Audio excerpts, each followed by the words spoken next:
Hello. Good morning. Good morning, Lewis and Clark Trailblazers After School Academy. Hello, my name is Katrina Gleisberg, and I teach mindfulness through Wisdom House Collaborative, which in Lewis and Clark After School program is the Empowered Minds Club.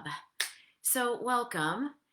And I hope that you will stay with us to learn a little bit about mindfulness. And I hope that if you're watching this, thank you. I hope that you feel free to comment below in this video chat box. I hope that you feel free to ask questions and share any reactions that you have to this. And I know that many of you in the Trailblazers After School Academy, we have seen an Empowered Minds Club. So if that is the case, feel free to share any reactions or reflections that you have as well. So, first of all, because mindfulness is awareness of all emotions, whether we deem them pleasant or unpleasant, how are you feeling? Just take a moment to check in with yourself. If you have awareness of the mood meter, where are you on the mood meter? You can check in with yourself. You can even feel free to share that below. This is a safe space where everyone is supported and should feel comfortable to share whatever's coming up for you. And now that we have checked in, we have several things that we want to share with you today. And first of all, we want to ask you some questions, which we call Have You Ever? And if we were doing this in person at Lewis and Clark, we would all do this in the hallway and we would take a step forward. But this is a really good exercise for us to think about situations that can relate to mindfulness. So, if you're at home sitting in front of a screen, what you can do is if any of these statements apply to you, just simply raise your hand and just note what's coming up for you. You can note if there are certain emotions or if you have certain connections to these experiences. So, first of all, have you ever said something you wish you could take back?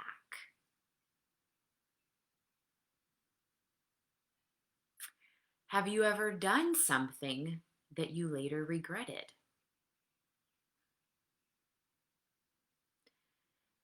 Have you ever felt angry and out of control?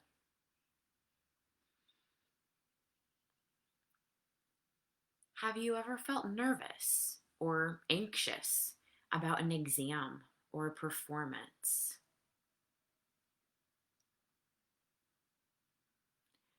Have you ever been in a bad mood but not sure why?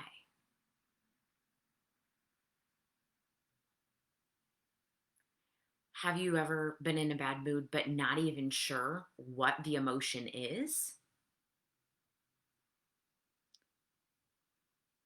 Have you ever felt like you need a break and just want everyone to leave you alone?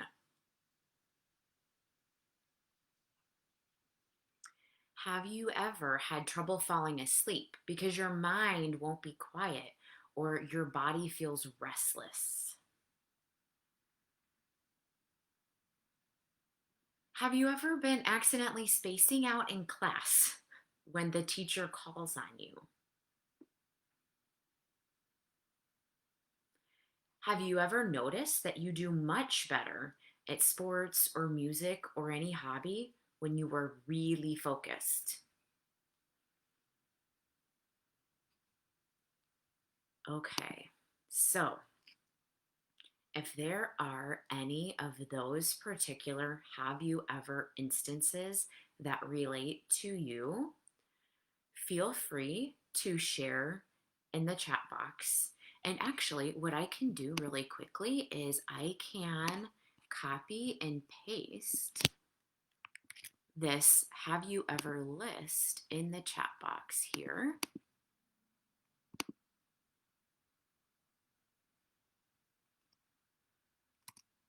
And That way, if it helps you to see it visually, you have it in front of you.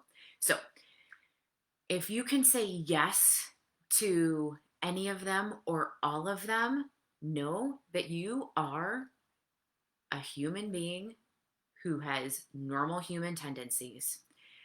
I know that I can say yes to every single one of those things on your list. So our brains are hardwired to look for these negative things to keep us safe. But fortunately, we have this amazing superpower skill of mindfulness. And mindfulness can help us with each and every one of those have you ever situations. So, not an instant magical cure type of a thing, but just like any other habits that we're trying to develop, whether it's healthy eating or exercise or developing a new hobby, it takes time. And so that is what my Empowered Minds Club is all about, is we want to share mindfulness skills with you that can be applied to all different facets of your life. So if you have any specific requests that you want to share or questions, please always feel free to ask them in the comment box below. And so we said that mindfulness can help us with all of those things, but you might be wondering, what exactly is mindfulness? Well, mindfulness is paying attention to the present moment on purpose, non judgmentally. So, by non judgmentally, we mean you might be able to notice that you have judgment or that you're experiencing something that doesn't feel pleasant. Like maybe you're experiencing anger or irritation or boredom or jealousy. We don't want to judge ourselves for the judging, but we want to just be aware of what is there, because when we have awareness, that gives us the skill to be able to change these habits that we've become aware of. So, because mindfulness is paying attention to the present moment on purpose, non judgmentally, this includes awareness of all five of the senses, thoughts, and emotions.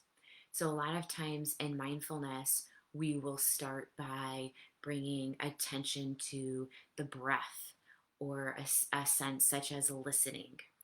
So, it's awareness of all of these things. So, one of the amazing powerful things about mindfulness is that it allows us the space to replace impulsive reactions, which we often regret, with thoughtful, skillful responses.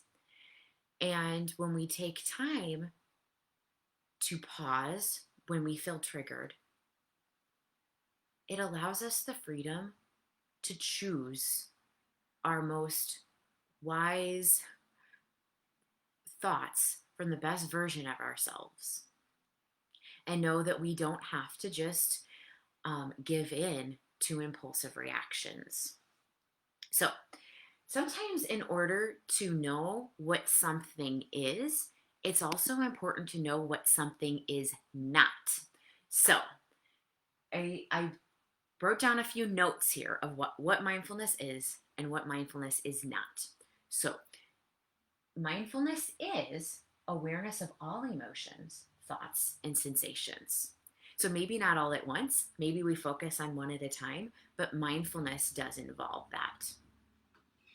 So here's a huge common misconception of mindfulness. Mindfulness is not only pleasant emotions. So sometimes people will think of mindfulness and they'll think that in order to be mindful, you have to be happy or you have to feel peaceful. That's not the case. The times when mindfulness has served me most, and a lot of other people would share, is the times when we're feeling strong emotions like really angry at someone or really frustrated or lonely. And instead of reacting in a way that we might regret, we take the time to notice what is coming up in the body for us. So, for example, if I'm feeling really, really angry, I could take a moment to pause. Like, let's say somebody said something that really hurt my feelings. What I can do is take a moment to pause and label what that emotion is. Because as counselors and all sorts of people say, if you can name it, you can tame it. So all of a sudden, when we label what the emotion is, it makes it less scary, and it triggers the parts of the brain like the prefrontal cortex where we are critical thinking. And so it takes us out of that fight, flight, or freeze mode where we're freaking out and takes us into the thinking. So by labeling it, we're able to make more skillful decisions. So we can label what the emotion is, but we can also take a moment to notice what it feels like in the body. So, for example, if the emotion that I'm feeling is anger, I might feel an increased heartbeat. I might feel my face getting overheated, or my fists clenching, or my shoulders feeling tense, or a knot in my stomach. And by taking a moment to bring awareness to the emotion and the body sensation, that is saving us from reacting in a way that we might regret. So we know that mindfulness is awareness of all emotions. We don't expect anybody to be happy all the time or peaceful all the time. That wouldn't be realistic. And we know that as humans, imperfection is part of the shared human experience. And having a wide range of emotions is part of the human experience as well. So we want to take the time to acknowledge all of them so that we don't stuff the negative ones where they just cause more tension in the body. Okay, another thing that mindfulness is, it is a skill that takes practice. It is a skill that takes practice. So just like if you were learning to play the guitar, you would need to practice that. If you were learning to play basketball, you would need to give that consistent practice. It's not something that just comes as a magical instant cure. We would like for that, but it's a skill that we need to develop. And actually, every time that we are practicing mindfulness and we are paying attention to the present moment, and we might be aware of anything from the sensation in my forehead to the sounds around me. And if we notice that our attention has wandered, and then we bring our attention back to whatever that anger is, we're strengthening those mindfulness muscles, just like you would strengthen muscles if you were doing a physical exercise. And so we know that our attention will wander. So we don't want to think that that there's something wrong with us if our attention wanders. For all of us, our attention wanders at some point, and it is great awareness and great muscle building to be aware of when our attention has wandered and just gently, non-judgmentally bring it back. So through all of that mindfulness practice, we might be aware of habits. Like, oh, okay, I do that. Okay. So I can notice that non-judgmentally. It's not, mindfulness is not the absence of thought, right? During a mindfulness practice, I might become aware of all kinds of thoughts that come into my head, but I can just notice them and label them as, that's a thought, and then just non-judgmentally bring my attention back. So another thing that mindfulness is secular. It is not religious.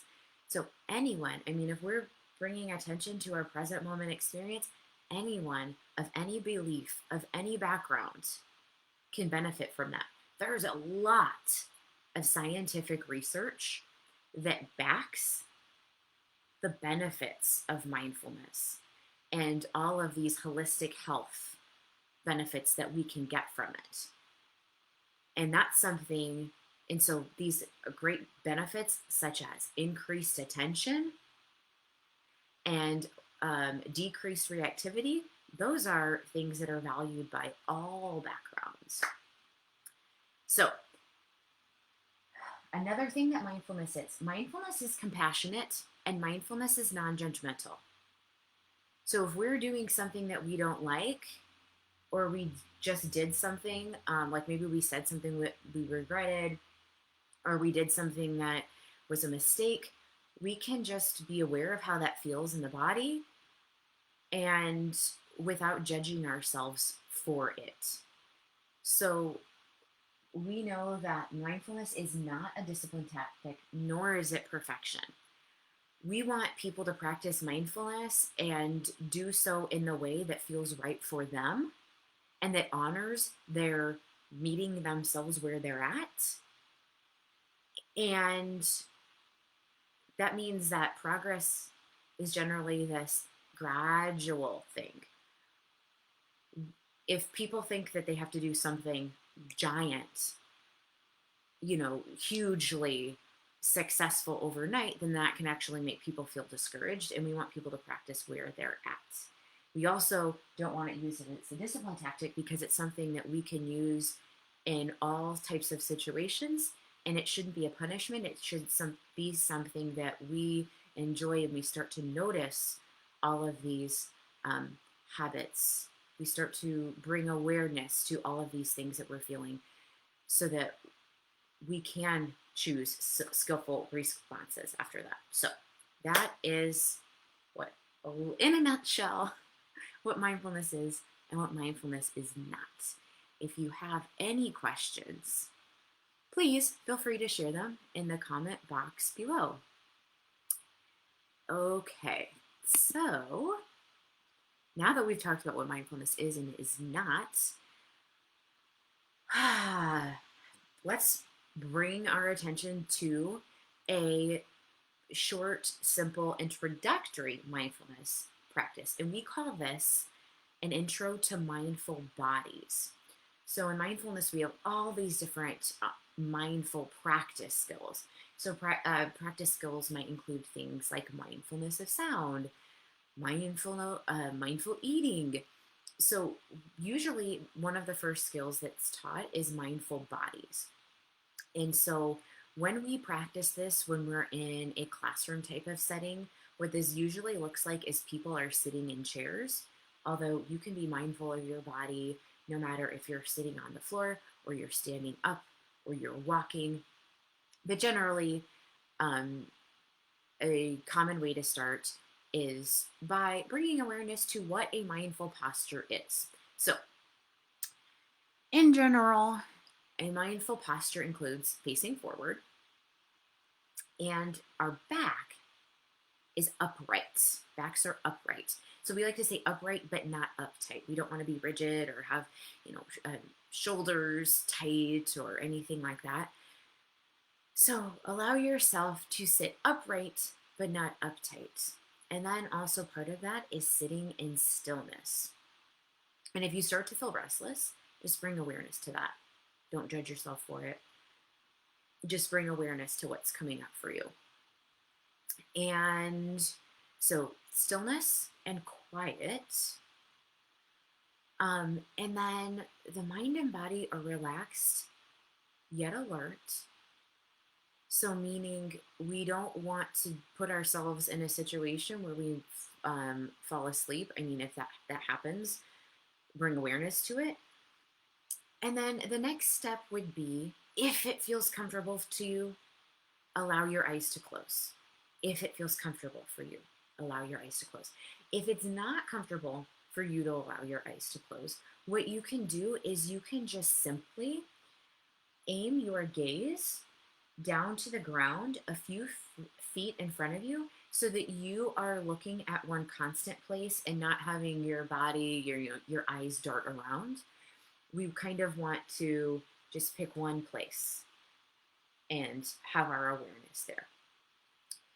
So once we're sitting upright in that mindful body posture, we can just bring awareness to what's coming up for us and what it's like to sit that way. We'll practice this just for a minute as we are this is an introductory thing. As we get more used to our mindful practice, we can increase that to whatever is comfortable for us. A lot of times in mindfulness practices, we use a bell, such as this one is a vibratone bell. We use a bell for the sound of it to transition us into the mindful practice. Now, normally the sound on a bell like this resonates for a long time. Now, over the computer sound using technology, the sound is not the same. It may not be as pleasant, but I will still ring the bell and see if you can let that transition yourself into a still, mindful body experience.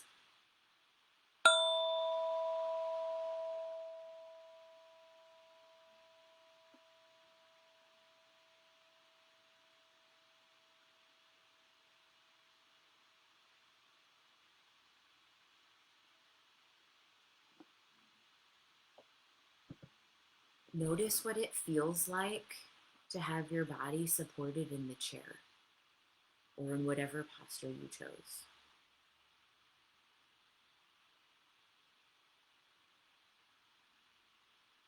And see if you can bring awareness to your breath. Breathing in and breathing out. And notice where your attention is. If your attention wanders, which is totally normal, and your attention inevitably will wander, just gently bring your attention back to the awareness of your body sitting upright, yet not uptight.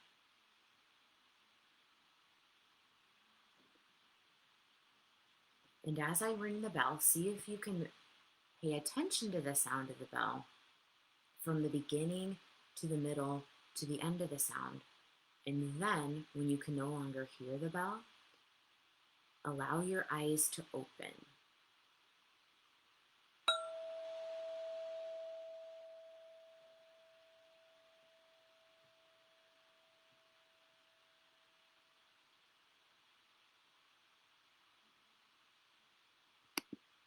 So, congratulate yourself on a moment of mindful bodies. And let's take a moment to just reflect internally for what came up for you. Were you aware of your attention wandering? If so, become aware non-judgmentally. And honor yourself for taking the time to practice. Also, maybe ask yourself, were you aware of any emotions that came up? How was that for you? Was it peaceful? Was it restless? Was it frustrating? Anything you're aware of is a mindful emotion. And were you aware of any distractions today?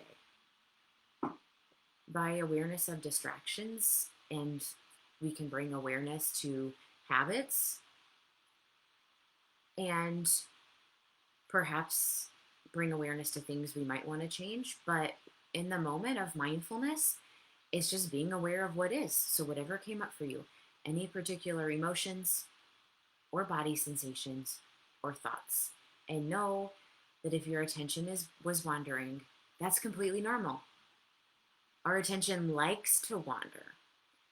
So if any of you want to share what came up for you, feel free to do so.